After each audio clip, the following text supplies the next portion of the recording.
Unity in spirit global క్రైస్తవ సన్నిహిత సంఘానికి మీకు స్వాగతం.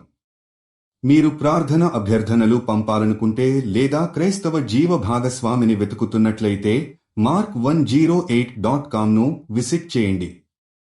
ఇప్పుడు మనం ప్రార్థనలోకి వెళ్తాము. ప్రభూ, ఈ ప్రపంచంలో వివేచన మరియు అశాంతి విజృంభించున్నప్పుడు మీరు నన్ను ప్రేమిస్తారు మరియు నా హృదయంలో శాంతి నింపుతారు. మనం మానవాళి కోసం సృష్టించబడినట్లు మీరు మమ్మల్ని ఒకరికొకరు ప్రేమించడానికి, గౌరవించడానికి ఆదేశించారనే విషయాన్ని మేము గుర్తిస్తున్నాము. కానీ ఈ సమాజంలో వివక్ష, జాత్యహంకారం మరియు హింస మన మధ్య విభజన తీసుకురావడం లేదు.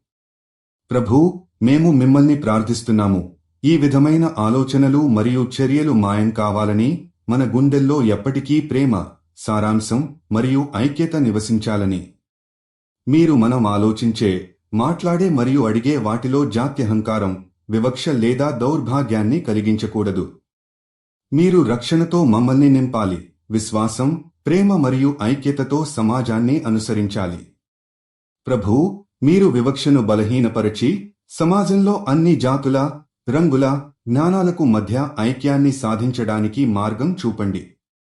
మీరు విభజనను మాయం చేసి ఒక గొప్ప ప్రపంచం కోసం ప్రేరణనిచ్చే శక్తిగా, ఏ ఒక్కరికీ తక్కువ గౌరవం ఇచ్చేలా ఉండకుండా సహాయపడండి. ప్రభూ, మీరు మీ శాంతిని మరియు ఐక్యతను మాతో ఉండే ప్రతి వాడి మధ్య పెంచి ప్రపంచంలో ప్రతి దాడిని మరింత ప్రేమతో పరిష్కరించేందుకు మార్గం చూపించండి. మనం ప్రేమలో వర్ధిల్లే సమాజాన్ని నిర్మించాలని మనవి చేస్తాం. యేసుక్రీస్తు నామంలో మనం ప్రార్థిస్తున్నాము. ఆమేన్. యూనిటీ ఇన్ స్పిరిట్తో కలిసి ప్రార్థించినందుకు ధన్యవాదాలు. మీరు విశ్వాసం కలిగిన జీవిత భాగస్వామిని వెతుకుతున్నట్లయితే mark108.comను విజిట్ చేయండి. మీ ప్రార్థన అభ్యర్థనలు కూడా అక్కడ పంపవచ్చు. దయచేసి లైక్ చేయండి, షేర్ చేయండి మరియు ఛానల్కి సబ్స్క్రైబ్ చేయండి.